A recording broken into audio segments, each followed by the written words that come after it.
If someone had told me that the most painful betrayal of my life would come from my own son, I would have laughed. I spent my entire life believing that family was the one investment that never lost its value. I was wrong. The night everything changed began like any other Monday. My son Logan's house was filled with laughter, expensive wine, and people who barely knew my name. They walked past me carrying glasses of champagne, while I stood in the kitchen placing another tray of stuffed mushrooms into the oven. Logan had loved those mushrooms since he was 10 years old. Every birthday, every graduation, every family celebration, he asked me to make them. Old habits are difficult to break, even when love slowly disappears. I had lived in their home for 6 years after my wife, Margaret, passed away. She had been my partner for 41 wonderful years. Losing her felt like losing half of my heartbeat. The apartment we had shared became unbearably silent. Every room reminded me of her laugh, her perfume, and the little habits that only a husband notices after decades together. When Logan invited me to move in, I believed he genuinely wanted us to help each other heal. "Dad, you'll never be alone again," he had promised. I believed every word. The first few months were peaceful. Chelsea welcomed me with warm smiles and fresh coffee every morning. She asked for stories about Logan's childhood and laughed at family photographs. She even called me Dad. Looking back now, I realized she was studying me instead. Little by little, the kindness faded. First, she suggested that I eat dinner earlier because they wanted quiet evenings together. Then, she asked if I could spend more time upstairs whenever guests visited. Soon I found myself entering through the back door because she said muddy shoes looked bad near the front entrance. Each request sounded reasonable by itself. Together, they built an invisible wall around me. I never complained. After 35 years as a senior accountant, I understood something that most people never learn. Small changes create the biggest results. Companies collapse because of tiny mistakes repeated for years. Families can fall apart exactly the same way. I kept myself busy. I repaired broken faucets. I cut the grass every Saturday morning before the Texas heat became unbearable. I cleaned the garage without anyone asking. Every month I quietly transferred money to help with household expenses. Logan believed his mortgage payments had become easier because his salary had increased. Chelsea thought they were simply getting better at managing money. Neither of them knew I was paying nearly a third of their mortgage through an agreement we had signed years earlier when Logan almost lost the house. I never mentioned it. Helping your child should never feel like keeping score. Besides, I had more than enough. For decades, I lived below my means. While coworkers bought luxury cars and oversized houses, Margaret and I invested every extra dollar. We skipped expensive vacations. We repaired old furniture instead of replacing it. We believed that financial freedom was worth more than showing off. By the time I retired, our investments had quietly grown to nearly $800,000. Nobody knew, not even Logan. I wanted the money to become his one day. I imagined surprising him after I was gone, letting him discover that his parents had left him a future far brighter than he ever expected. That dream kept me smiling through many lonely evenings. Then came the dinner party. Chelsea walked into the kitchen wearing a designer dress that probably cost more than my first monthly paycheck. She looked at the serving tray in my hands before forcing a polite smile. "Albert," she said softly, "could you stay out of sight tonight? Logan's coworkers are here, and we're trying to make a professional impression." I nodded. "I understand." I carried the tray to the dining room anyway, because the food was ready. Several guests thanked me politely. One even asked if I was a private chef. Before I could answer, Chelsea laughed. "Oh no," she said. "He's just staying with us for a while." Just. That single word hurt more than I expected. I wasn't a father. I wasn't family. I wasn't the man who helped buy this house. I was simply someone staying there. I quietly returned to the kitchen. 10 minutes later, she followed me. Her smile was gone. "Albert," she whispered sharply, "you're making everyone uncomfortable." I looked around. No one had spoken to me. No one had complained. "I'll go upstairs," I replied. Before I could leave, she raised her voice just enough for the nearby guests to hear. "Logan, are you going to say something?" The room became silent. Every conversation stopped. My son slowly turned toward me. For a brief moment, I saw the little boy who used to run into my arms after school. Then that look disappeared. "Dad," he said quietly. He couldn't even look me in the eyes. Maybe it would be better if you gave us some space tonight." Those words echoed through the room. Nobody moved. Nobody spoke. I felt strangely calm. Not angry, not shocked. Just clear. After years of adding together hundreds of tiny moments, I had finally reached the answer. I no longer belonged there. I smiled gently. "Off course?" I said. "I hope everyone enjoys dinner." I walked upstairs without another word. That was the last night I ever slept under my son's roof. Before sunrise, I quietly packed 2 suitcases. I folded my clothes carefully, placed my family photo album into a small cardboard box, and slipped my financial documents into my worn leather briefcase. Every movement was slow and deliberate. After spending decades working with numbers, I had learned that rushing usually created expensive mistakes. I looked around the bedroom one last time. It had never truly become mine. The walls were blank, the furniture belonged to Logan and Chelsea, and even after 6 years, it still felt like a guest room waiting for its real owner to return. Downstairs, the house was silent. Empty wine glasses still covered the kitchen island. Plates from the dinner party sat untouched in the sink. The smell of expensive perfume mixed with cold food lingered in the air. I placed my house key on the counter. No note, no goodbye. There was nothing left to explain. As I closed the front door behind me, I felt something unexpected. Relief. For years I had convinced myself that enduring small humiliations was the price of keeping my family together.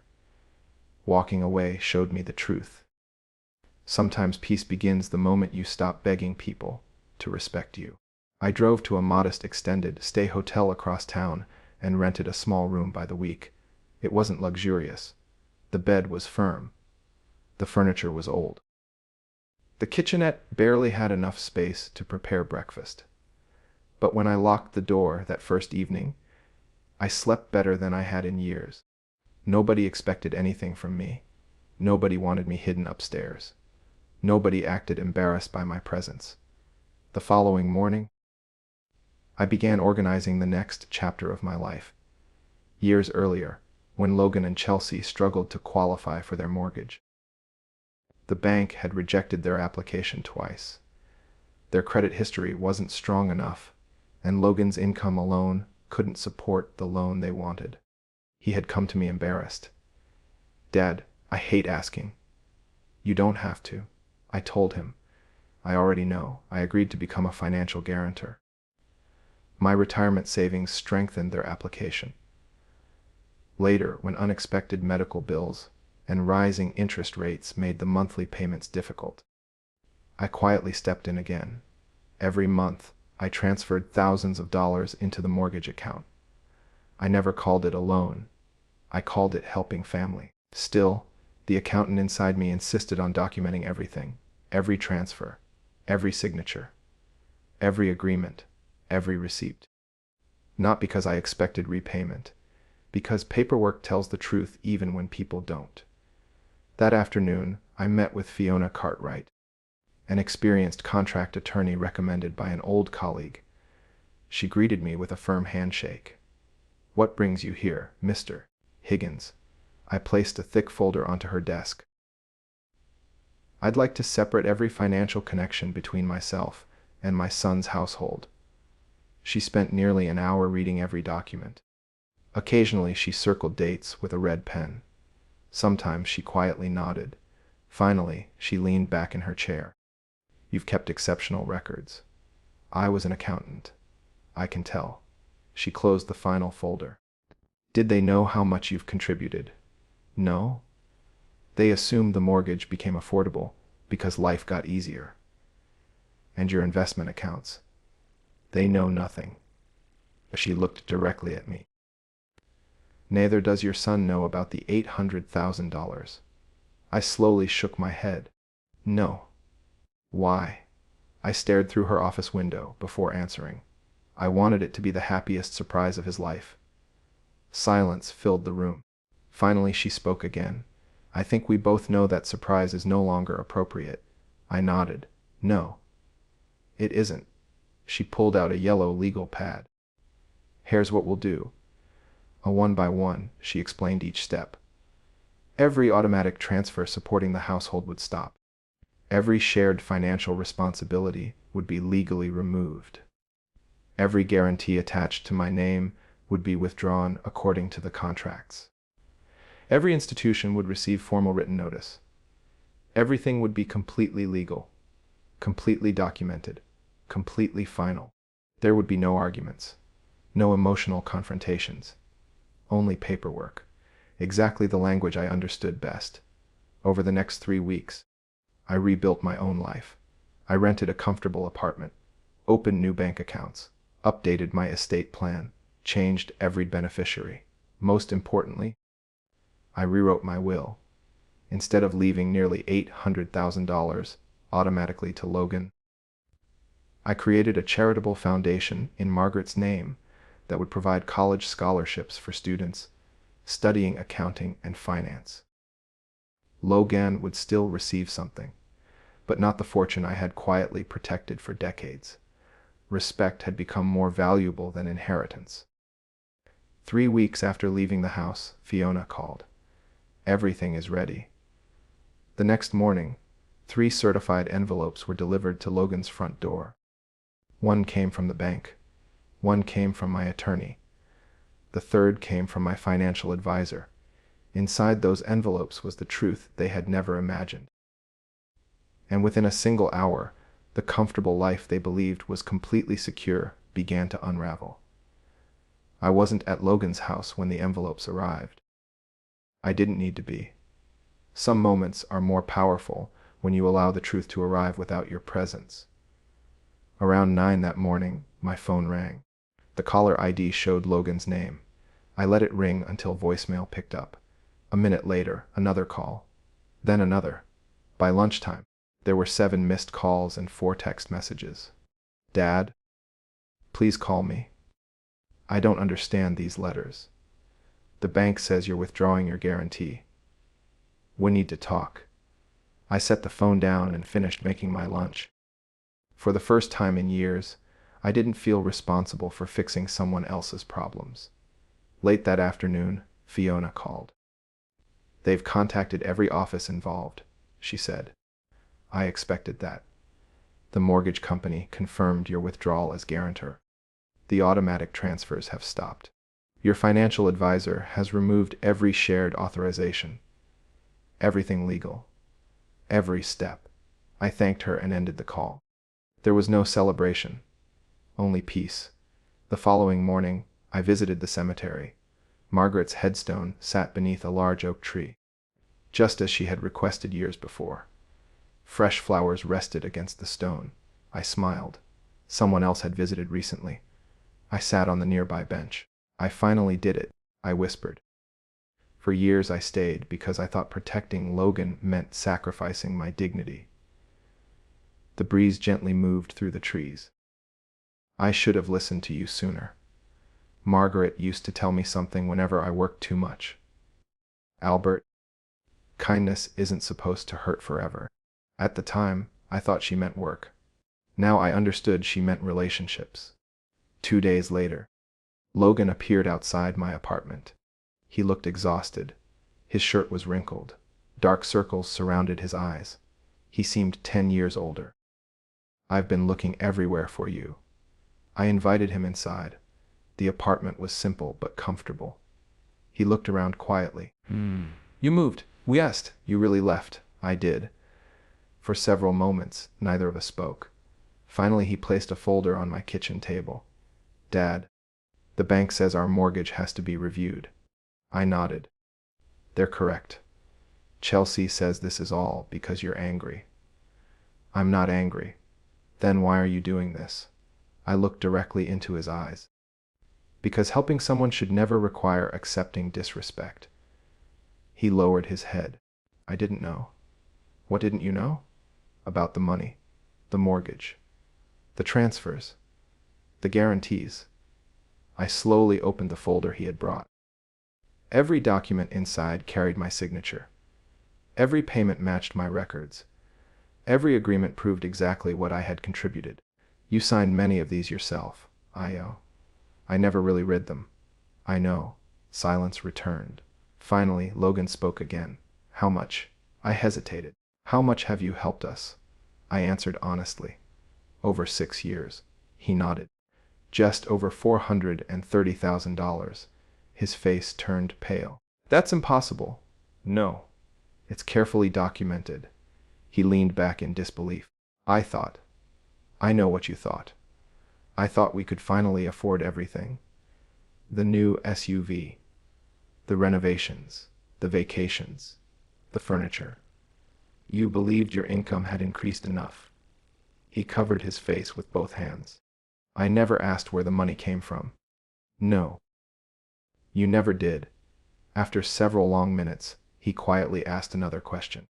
"Was Mom's inheritance part of it?" I smiled sadly. "No. Your mother and I built something much larger." His eyes narrowed. "What do you mean?" I reached into my desk drawer and removed a single sheet of paper. It wasn't a bank statement. It wasn't my will. It was simply a summary prepared by my financial advisor. At the bottom was one number: $812,468. Logan stared at the page without speaking. His hands began to shake. "You had this all along. Margaret and I spent 40 years saving for our family. Every investment, every dividend, every sacrifice. I planned to leave every dollar to you." His eyes slowly filled with tears. "You planned." I changed my plans." He looked at me with an expression I had never seen before. Not anger, not disbelief, regret. The kind that arrives too late to erase the choices that created it. "Dad, I'm sorry." Those 2 words should have healed something inside me. Instead, they simply reminded me how long I had waited to hear them. I believed he meant every word. But apologies cannot rewrite history. And some doors, once quietly closed, never open the same way again. After Logan left my apartment, I sat alone for nearly an hour. His apology had been sincere. I could hear it in his voice. I could see it in his eyes. But sincerity does not erase years of silence. The hardest part wasn't what Chelsea had done. It was knowing my own son had watched it happen, one small moment at a time. The following week passed quietly. I settled into my new routine. Every morning I walked through a nearby park with a cup of coffee. I visited the local library twice a week and even joined a community center where retirees gathered to play chess and talk about everything from baseball to politics. For the first time since Margaret passed away, I wasn't just surviving, I was living. Then, one Friday afternoon, my phone rang again. It was Logan. "Dad, can we meet?" I paused before answering. "Where?" "The diner on Oak Street. The one Mom liked." That caught my attention. Margaret had loved that little diner. Every Saturday morning, we'd sit in the same booth by the window, sharing pancakes and planning our week. "I'll be there." When I arrived, Logan was already waiting. He looked tired, but something else had changed. The confidence that had once filled every conversation was gone. After we ordered coffee, neither of us spoke for several moments. Finally, he broke the silence. "I found out everything." I waited. "Chelsea never told me about the credit card balances." I said nothing. "She opened new accounts." He slid several statements across the table. "I thought we only had one credit card. There were 6. Each one carried thousands of dollars in debt." Designer clothing, luxury handbags, jewelry, furniture, weekend trips. Most of it had been purchased during the same years I was quietly helping pay their mortgage. I had no idea, Logan whispered. I believed every time she said we could afford it. I looked at him calmly. Did you ever ask where the money was coming from? He lowered his eyes. No. Why not? I didn't want to know. That answer hurt because it was honest. Sometimes people ignore the truth because believing the fantasy feels easier. He continued. The bank froze our refinancing application. I know. We're behind already? I expected that. Chelsea keeps saying you'll come back. I gently shook my head. No.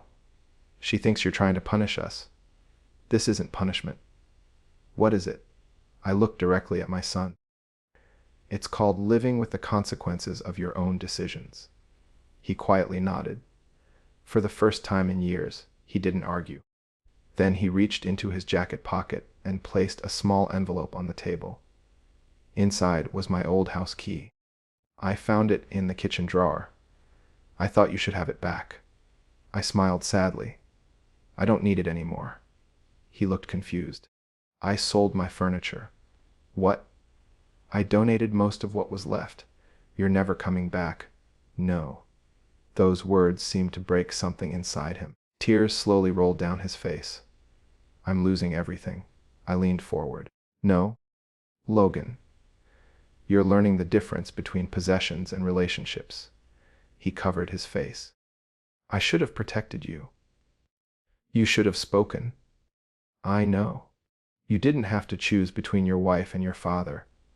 He looked up. You only needed to choose what was right. For several minutes, we simply sat together. Then he asked the question I had been expecting. Is there any chance you'll leave me the inheritance? I wasn't offended. He deserved an honest answer. I haven't decided. His shoulders dropped. I understand, but listen carefully. He raised his eyes. The money was never the gift. He frowned. You were. You looked confused. My greatest gift was every opportunity I spent decades giving you. The money only supported those opportunities. I thought if I loved you enough, everything would work out. I smiled softly. But love without respect eventually becomes sacrifice. He nodded slowly.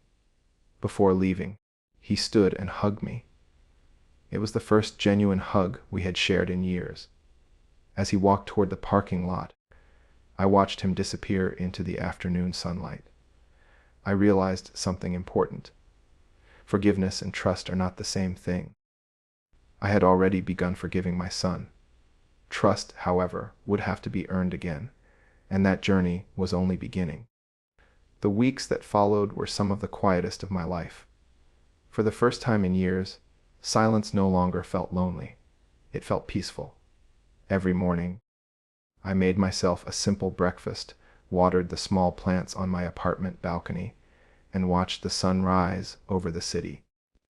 Margaret always believed happiness came from ordinary moments. I finally understood what she meant. Logan called occasionally. Sometimes we spoke for 5 minutes, sometimes for an hour. Our conversation slowly changed. He stopped asking about money. Instead, he asked about me. How are you sleeping? Dad, what are you reading lately? Have you met anyone new at the community center? Those simple questions meant more than any apology. One afternoon, nearly 4 months after I had left his house, Logan asked if he could visit again. When he arrived, I noticed he was driving an older pickup truck. The SUV is gone, he said before I even asked. We sold it. He smiled weakly. Why sold a lot of things? I nodded. Sometimes starting over requires traveling lighter. He laughed quietly. Chelsea hated hearing that. I looked at him. You two are separated. He took a deep breath. She moved out 6 weeks ago. Neither of us spoke for a moment. I didn't want my marriage to end, he admitted. But I finally realized we'd been living beyond our means for years. He looked around my modest apartment. You know what's strange? What? I'm happier now. I smiled. I believe you. he continued. We rented a small apartment after selling the house. We, the kids and I. He pulled out several photographs of my grandchildren. They were smiling, playing in a park, making cookies, helping paint the walls of their new bedrooms. They keep asking about Grandpa. My heart softened. I've missed them. They've missed you even more. The following Saturday, I saw my grandchildren for the first time in months. Emma ran into my arms before I could even kneel down. "I knew you'd come back," she shouted. Little Noah wrapped both arms around my leg. We made cookies. The afternoon passed with laughter, board games, and stories. No expensive furniture. No giant television. No luxury decorations. Just family. When they left that evening, Emma hugged me tightly. "Don't disappear again, Grandpa." I kissed the top of her head. "I won't." After they drove away, I sat alone on my balcony, thinking about everything that had happened. Losing a house had saved my son. Losing money had taught him its true value. Losing comfort had helped him rediscover gratitude. Several months later, Fiona invited me to her office one last time. "Everything has been finalized," she said. She handed me a folder containing my updated estate plan. I carefully read every page. My charitable scholarship fund in Margaret's name remained exactly as planned. It would help hundreds of students long after I was gone. Logan was still included in my will. So were my grandchildren. The amount was smaller than I had once intended. But this time, the inheritance came with something more valuable than money. A letter. Fiona smiled. "I read it only because you asked me to witness it. What did you think?" "I think every parent should write one." The letter wasn't about dollars. It wasn't about investments. It wasn't about property. It simply explained what Margaret and I had learned during 41 years of marriage. Respect is earned every day. Kindness is never weakness. Money can build a house. Only love can build a home. Months turned into a year. One Sunday afternoon, Logan invited me to a family barbecue. There were no expensive decorations, no fancy wine, no strangers trying to impress one another. Just hamburgers on the grill, children laughing in the backyard, simple folding chairs, real conversations. As the sun began to set, Logan stood beside me. "Dade." "Yes. I used to think success meant owning more." He looked at his children playing together. "Now I think success means having people who still want you at their table." I smiled. "Your mother figured that out long before either of us." He laughed. "I wish I'd listened sooner. So do I."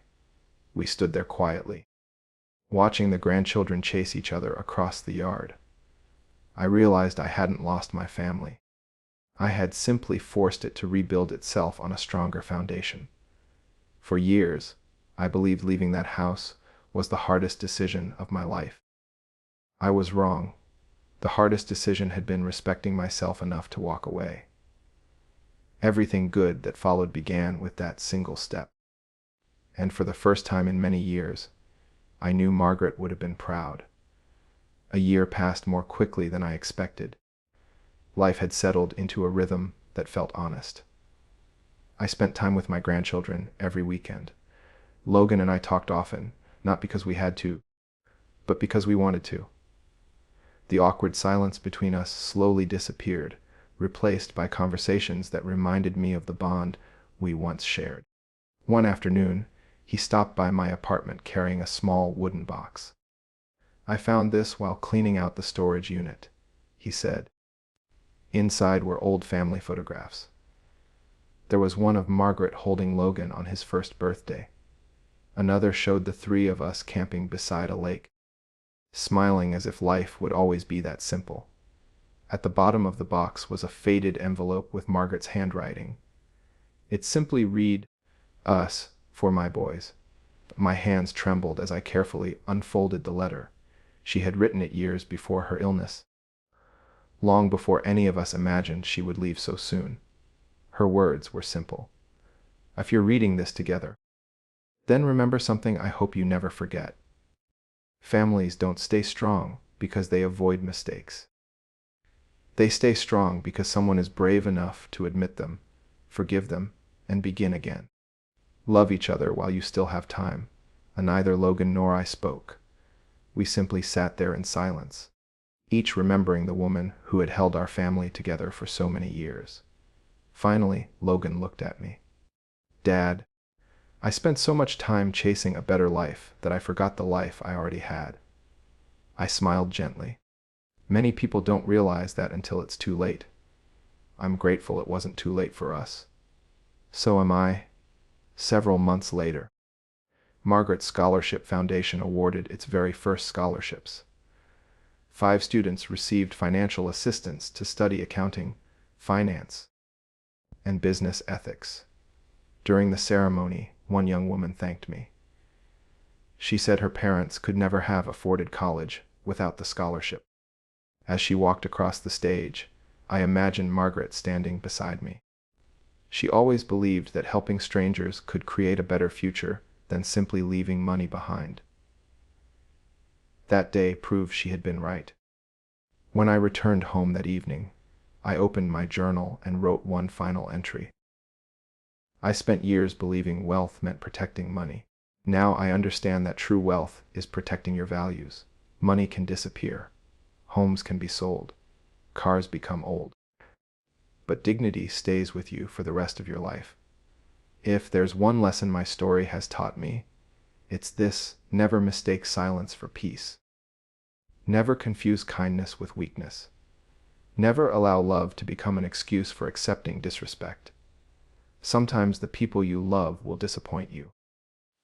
Sometimes they'll hurt you without realizing how deeply they've wounded your heart. When that happens, you don't have to respond with anger. You don't have to seek revenge. You simply need the courage to walk away with your dignity intact. Ironically, that quiet decision may become the very thing that helps them grow. Logan eventually rebuilt his life. Not because I rescued him again, but because he finally accepted responsibility for his own choices. That made me prouder than any amount of money ever could. As for the $800,000, it continued doing exactly what Margaret and I had always hoped it would do. It changed lives, not through luxury, not through greed, but through opportunity. Looking back now, I no longer remember the embarrassment of that dinner party. I remember the freedom that came after it. Because sometimes losing your place at someone's table is exactly what leads you to find peace in your own home. Thank you so much for spending your time with me and listening to my story. If this story touched your heart or reminded you of someone you love, I hope you'll carry its message with you. Always value the people who stand beside you before it's too late. Respect, kindness, and gratitude will always be worth more than money. Thank you for watching. Please like this video, subscribe to the channel, and share this story with your friends and family. Until next time, take care of yourself, cherish the people who truly love you, and never forget that self-respect is one thing no one can take away unless you give it to them.